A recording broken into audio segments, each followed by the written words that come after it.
Good afternoon, friends. Great to be here again. Today we are in the this live episode of Decoding the Spiritual. We are going to cover the subject of suffering, and this is a subject in continuation with what we spoke last week about evil in this world. Um, Here we are going to address the question, which is more uh, personal, more individual in nature. And the question is, when we human beings suffer, we go through pain, we often ask this question: why was is this pain and suffering created after all? Why do human beings suffer, and what's the reason for our suffering? uh, is there any meaning to suffering, and can we avoid suffering? And if God is involved in all this, then and he is a good God, then why did he allow this as a part of the plan? What I mean, is he really good, or is it that he could not stop it from happening? And if that was the case, then he how can he be an omnipotent God? If he can do all things, and if he is all good, then why would he allow suffering? Why would he allow also undeserved suffering? Also there is this question of whether the suffering is random. Does it happen accidentally, or is it always a deserved kind of a suffering? Or also there is an undeserved suffering? Do good people suffer? Do Or it's just that there is no pattern? So there are some of these questions which we will answer in this episode today. And once again, welcome to everyone who has joined with us today. Now, the first question: who created suffering? How did suffering come into this world after all? So, we go back to Genesis chapter 2 and 3, where in the Bible there is a description of how God created this whole earth.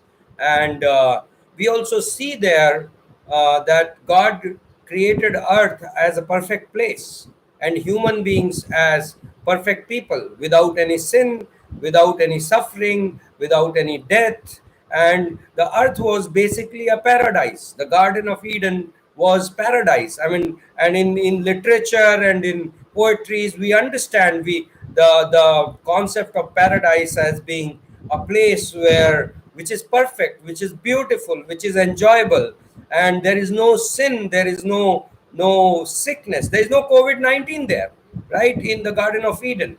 And so this is how God created the world. The world was originally created without any pain and suffering. However, we also see in Genesis chapter 3 that God um, in fact, a little before Genesis 3, when God created man, he gave him a command.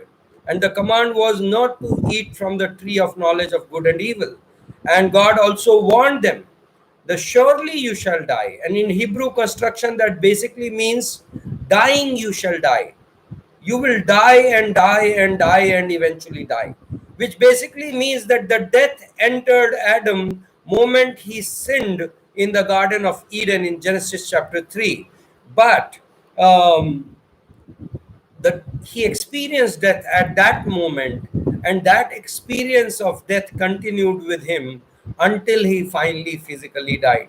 And this is what happens to human beings. This is what has happened to this planet. This is what has happened to all of us. And that is that we have become sinners, and our sins have consequences. And our sins, and we know this principle. Almost every thought in philosophical world, people understand this: as you sow, so shall you reap. If you do good, good comes back to you. If you do bad, bad comes back to you. But all of us, nobody can live with this as a formula, because all of us at some point of time have also experienced, whether we acknowledge it or not, that sometimes you do good, and uh, and still bad happens to you. And sometimes you do bad and you can get away with that. And there are enough number of bad people in this world. who get away with their so what happens? Why do we suffer? Sometimes we do suffer because of the consequences of our own foolishness, our own bad acts, but also we suffer from the consequences of the bad actions of other people. um, and sometimes we suffer from consequences of just being in this world, which is being inhabited by sinners. So man builds cities, and man digs the ground, and pollutes the rivers and sea, and ultimately every human being suffers the consequences of that. So it doesn't matter whether you or I individually did something or not, but it is still possible for us to suffer the consequences of being a part of this world. So, having said all of this, the question is, God in His wisdom knew all this. God in His wisdom knew that this world will turn into this. There will be thousand-bedded hospitals of patients being attended by doctors, and millions of people dying in our world in 2020. And God knew all of that before even creating it. So if God is a good God, and if He can do all things, being omnipotent God, why did He not make a plan which was better? Why did He not make a plan where man did not have to suffer? That's the question which philosophical people, religious people, people who are searching for answers, they ask this question. And we covered a little bit of that in our answer to evil, and we said God created a free world. God gave human beings freedom. If He would control them completely from sinning, and He prevented them from doing that, He would have to stop them from having free will. And God wanted a better world. God did not want a robotic world. God did not want a teddy bears on this earth. God wanted free volitional human beings who are much high above animals, much high above any other created things. God gave this earth to them to rule, to live, and to live like, almost like, in a sense, gods of this earth, and we are making the right choices, creating, building this world. And we have done it to an extent. Human beings have done it. Thousands years of history of civilization, we have come far ahead. Man has been creative, man has invented, man has written poetries, man has created entertainment, all of that. But the problem is that we do that all with sinfulness within us, and that sinfulness produces death, and as a result of that death we suffer. Now, I'm not saying that everybody who suffers, they're suffering because they have done wrong. Please don't, this is not the straight answer which Bible gives. In fact, in John chapter 9, when Jesus and his disciples were going into the temple, they found a man who was born blind. So the question asked by the disciples of was, Lord, who sinned? Did he sin or his parents sin? So the question in their mind was, whose consequences is he going through? This is law of karma. Like, so people who believe in karma and they don't have answers, they have to say, oh, this was the sins of the previous birth. But then there is no real rationale behind this doctrine of reincarnation. Just in order to compensate, to answer this question, where did this undeserving baby who was born into this world without committing any sins, how did he get punished? What actions did he commit to be born blind? And the questions, and Jesus answers in a very interesting way. He says, it's neither of those. He's born blind for the glory of God. And that seems like a very strange answer. And some people who are anti-theistic, they might even say, what kind of God he is, that he will allow man to suffer for his glory? No, my friends, you have to pause there. You have to understand the nature of God. You have to understand how good he is, and then think, he is a God. In his glory is your glory. Let me um, bring this fact little bit more thoughtfully. If he is not glorified, then there is no satisfaction for man. So this is what Jesus is saying. There is a greater purpose. There is a greater purpose, and that's what we should be looking for when we are looking for the answers. Let's not be satisfied with the shallow answers. That's what Jesus is saying. Second Thessalonians chapter 2, Jesus made this, Paul made this statement. He says, the mystery of iniquity is still at work. Evil is a mystery. None of us, with whatever thoughts, whatever philosophies, whatever doctrines we embrace, none of us will have complete answers. We cannot take a situation as a case study and give an answer. And those people who try to do that, I would request you, prevent yourself from doing that. Don't make case studies of human beings. Don't judge people. It's beyond us. We don't understand. This equation works in such a complex manner, in the unfathomable mysteries and wisdom of God. But one thing God has promised, and let me read that promise to you. And this is writing of Apostle Paul in 2 Corinthians chapter 4. And Apostle Paul is writing in that context of suffering. And he's talking about our outer man suffering. He is saying, like this physical body, the physical man, our surroundings. He says, do not lose heart, though your outer self is wasting away. Our inner self is being renewed day by day. For this light momentary affliction is preparing for us an eternal weight of glory beyond all comparison. Apostle Paul is pointing towards a possible purpose in human suffering. He says, you are suffering right now, but don't lose heart.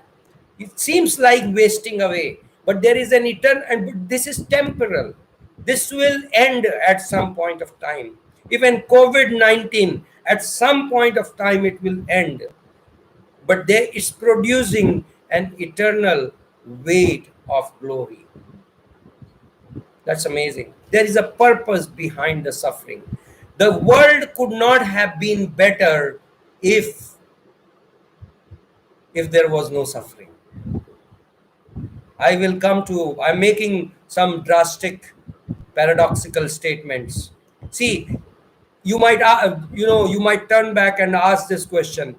Then, Devendra, do you want to suffer? Do you invite sufferings in your life? And no, I'm like you, and I'm like everybody else.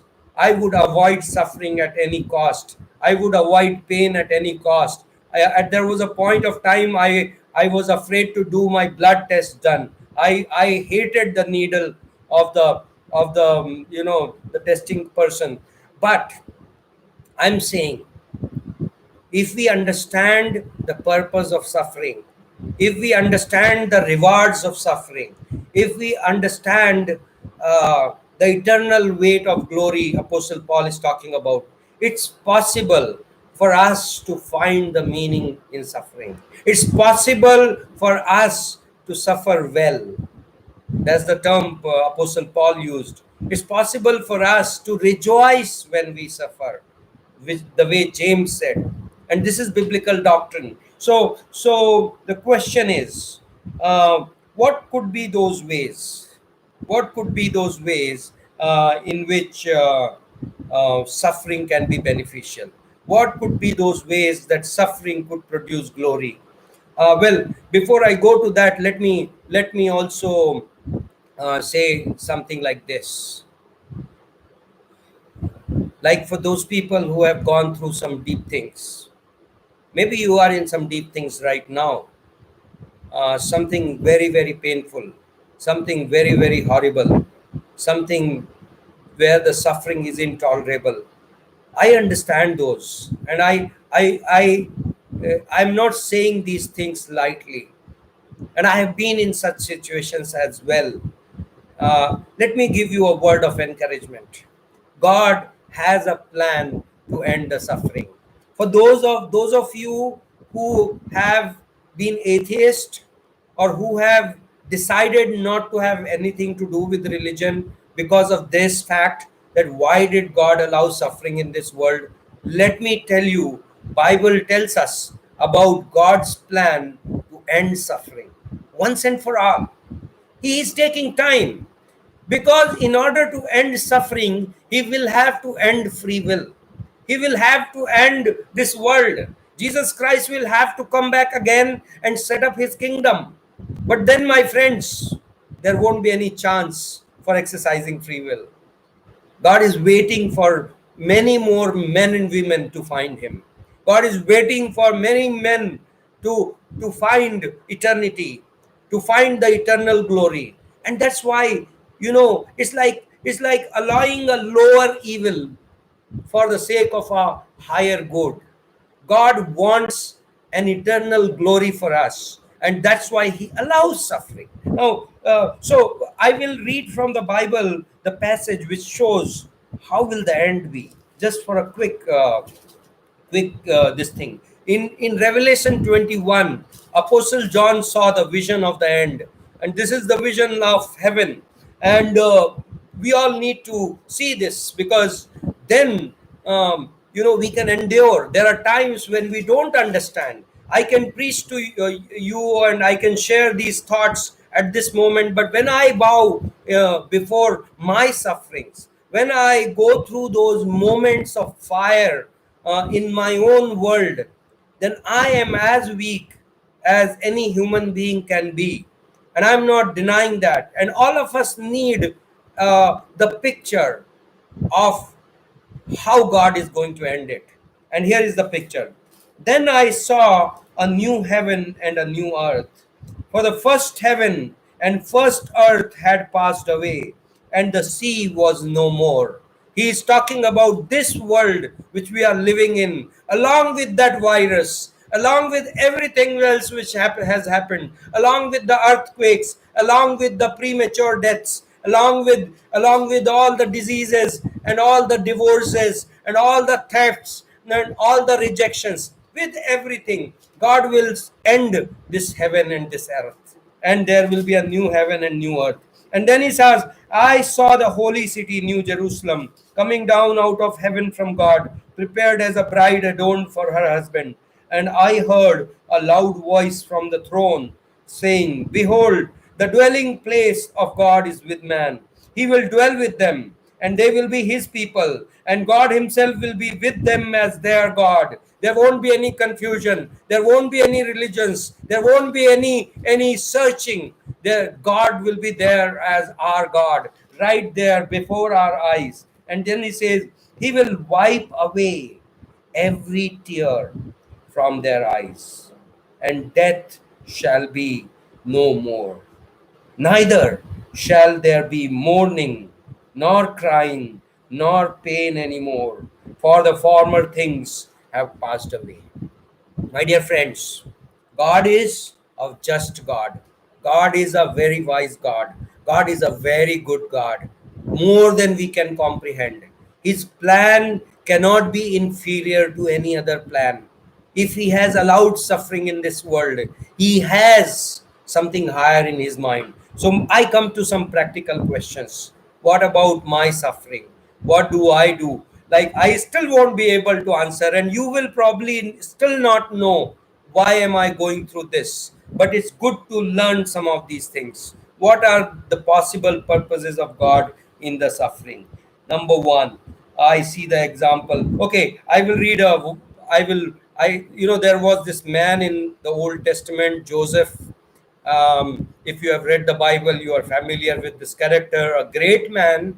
He found and he was a man of his generation. He was the prime minister of the greatest nations of that time, called Egypt. And he was mistreated on the in his journey, right from his young age. But he walked with God. He was undeservedly put into prisons and accused and all sorts of things. His brothers almost killed him, and later his brothers came back to him for help. And at that moment, in Genesis chapter 50, in verse 20, he makes this statement: You meant it for evil, but God meant it for good. And that's an amazing thing. Your suffering, irrespective of the cause, whatever be the cause, you can say to the cause, you meant it for evil, but God still means it for good. God is going to produce something good out of that suffering. What are those good things which can happen? Number one, which I see in the Bible, God tests a good man's faith and rewards him by allowing him to go through a suffering. Grand example of this is recorded in one full book in the Bible.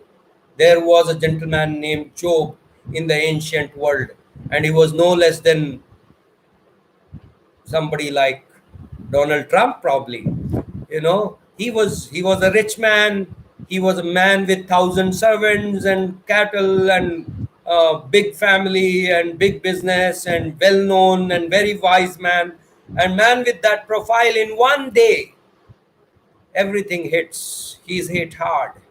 His business goes, his cattle go, his fire burns his houses and fields and everything. His children die. Amazing story. And he has a lot of questions. His body is diseased. He's dying, and he's living in darkness, and he's going through an amazing pain. His wife almost rejects him. She says, curse God and die. And his friends come and start accusing him. And in the middle of all that, that's an amazing story, 42 chapters written. And God comes to Job in the end. The beginning and end of that book is amazing, because the beginning shows the this crisis started in the devil. Job, Job was hit by the devil, but with permission from God. And it's amazing. And Job is searching for answers, and Job did not know what's going on. But in the end, it says, God blessed Job. God blessed him double. And God actually confronted Job. And Job says, God, until now I heard you about you from the ears, but now I have seen you with my eyes. I know you better. So this is the another one. C.S. Lewis made a statement. Somebody asked him, why do righteous people suffer? I'm going to going to appear for another YouTube interview today, and that's the question which is being asked to me. Like, why doesn't God heal at least His believers? Why do missionaries have so much less resources? And those kind of things. And this is like human thinking, and of course, we all would like the consequences to be like that. If somebody is serving God, then he should get more blessings and things like that, right? And C.S. Lewis answers that question. Somebody asked him, why do righteous suffer? And he replied, why not? They are the only ones who can take it. Right? So really, I mean, Job was allowed to suffer because he was able to take it. It was God who was boasting about him to devil. Have you considered my servant Job? That seems unusual, to put a man like Job through that trial. But that's amazing. That's amazing that God does it. God does it because He has a higher plan in the mind. So that's a good one. And then the next one, consider this. This is the amazing part, because consider the world where we live in, and consider the character of people in this world. And maybe you probably need to look harder, think about it a little more. But our world is rich in terms of thoughts, in terms of character, in terms of good things of the world, because a lot of people before us walk through the path of suffering. Let me bring to you this truth a little bit. Let's, like, there are, I can name a lot of people, but let me quote to you from Helen Keller. She was blind, and she is a known name uh, in Christian realms as well as outside Christian realms. She says character cannot be developed in ease and quiet. Only through experiences of trial and suffering can the soul be strengthened, vision cleared, ambition inspired, and success achieved. So that's Helen Keller. Malcolm Muggeridge says, contrary to what might be expected, I look back on experiences that at the time seemed especially desolating and painful with particular satisfaction.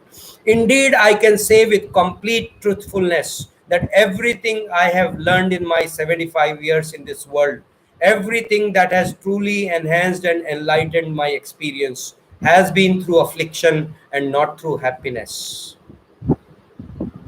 In 1962, Victor and Mildred Godzel published a revealing study of 413 famous and exceptionally gifted people called Cradles of Eminence. They spent years attempting to understand what produced such greatness, what common thread might run through all of these outstanding people's lives. Surprisingly, the most outstanding fact was that virtually all of them, 392 of them, had to overcome very difficult obstacles in order to become who they were.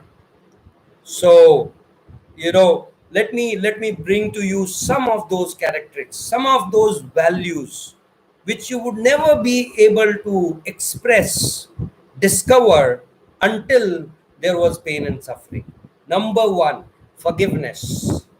If we had a world without suffering, how would you experience forgiveness? That's an amazing. Somebody has to offend you for you to exercise forgiveness. I bring to you the story of Corrie ten Boom, maybe a quote from her, but you, if you are a Christian and if you have read enough, you probably know of this lady. For the benefit of those who haven't heard, I'll tell you the story briefly. She was a Jewish woman in in in the Nazi years, and she was under the Nazi regime. She was in a concentration camp. She was captured because she was hiding Jews in her house while the Nazis were trying to kill. And she and her family, lot of family members in those concentration camp. Her sister, I believe, was raped in that concentration camp and killed. And somehow she survived. And later she also at some point of time found her faith in Lord Jesus Christ. She became a preacher and evangelist, and she went around the world sharing her testimony, writing books. And this is one of the incidents from her book, and I'll quote. It was at a church service in Munich that I saw him, a former SS man who had stood guard at the shower room door in the processing center at Ravensbrück. He was the first of our actual jailers that I had seen since that time. And suddenly it was all three, the room full of mocking men, the heaps of clothing, Betsy's pain blanched face. He came up to me as the church was emptying, beaming and bowing. How grateful I am for your message, Fraulein, he said. To think that, as you say, he has washed my sins away. His hand was thrust out to shake mine, and I, who had preached so often to the people in Blumendal the need to forgive, kept my hand at my side. Even as the angry, vengeful thoughts boiled through me, I saw the sin of them. Jesus Christ had died for this man. Was I going to ask for more? Lord Jesus, I prayed, forgive me and help me to forgive him. I tried to smile. I struggled to raise my hand. I could not. I felt nothing, not the slightest spark of warmth or charity. And again, I breathed the silence prayer. Jesus, I prayed, I cannot forgive him. Give me your forgiveness. I took his hand. The most incredible thing happened. From my shoulder along my arm and through my hand, a current seemed to pass from me to him, while into my heart sprang a love for this stranger that almost overwhelmed me. And so I discovered that it is not on our forgiveness anymore than on our goodness was the world's healing hinges, but on his. When he tells us to love our enemies, he gives, along with the command, the love itself. So So this was one of the things. Like, I read that story as is because uh, her situation was intense. It almost, the suffering and pain seems extreme, and in that extreme suffering and pain, she also discovered that extreme forgiveness. Also, there are characteristics like humility. You can't find humility without suffering. Apostle Paul wrote in 2 Corinthians 12, he said, because my revelations were great, because um, I was given a lot of wisdom from God, there was also a thorn in the flesh given to me. I prayed 3 times and God said no. And then it says, but God says, my grace is sufficient for you. God humbled Apostle Paul. He was a great man, but he was also a humble man. And we have people around us, people who display greatness. God teaches them humility through suffering, through pain, through brokenness. Then also there is something called unconditional love. How would you understand unconditional love if everything was great in this world? If people did not betray you and then you were to love them, how would you understand the love of God? So, how would you understand the love of God if it was not for the cross? So unconditional love, that's that requires suffering. That the sacrifice requires suffering. There is another one. How would you understand bravery? We write books. We give our children books about brave people. But if there was nothing to fear, there was no requirement for bravery. If there was no Goliath, David would not have to say, I come to you in the name of the Lord. Bravery requires suffering. Bravery requires dangers. Bravery requires. Now, these are the values which we cherish in this world. These are the people with these values make a difference. But how do you discover these values? God uses suffering and pain to create, to nourish these values in people and develop a character and people who can bring a change and people who can make a difference in the world around us. Lastly, poetry, painting, music, writing, philosophy, you name the world. I read another quote. It says, most of the Psalms were born in difficulty.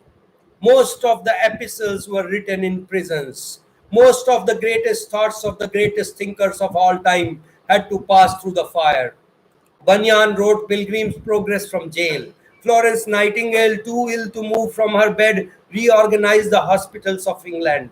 Semi paralyzed and under the constant menace of apoplexy, Pasteur was tireless in his attack on disease. During the greater part of his life, American historian Francis Parkman suffered so acutely that he could not work for more than 5 minutes at a time. His eyesight was so wretched that he could scrawl only a few gigantic words on a manuscript. Yet he contrived to write 20 magnificent volumes of history. So, friends, this is amazing. This is, and we can go on and on with examples. I'm not going to get into that. But lastly, uh, C.S. Lewis, one more quote and one last point. Uh, Suffering and pain pushes people, draws people to find God, to find the reality of God. And I'm talking about people who haven't already found and people have who have found. The prodigal son had to go through the famine to run back to the father. So C.S. Lewis says this, we can ignore even pleasure, but pain insists upon being attended to. God whispers to us in our pleasures, speaks in our conscience, but shouts in our pains. It is his megaphone to rouse a deaf world. So, finally, before I close, and I know I've gone overboard a little bit, and Joseph, thanks for those comments. I love it. Great feeling to know that you are here.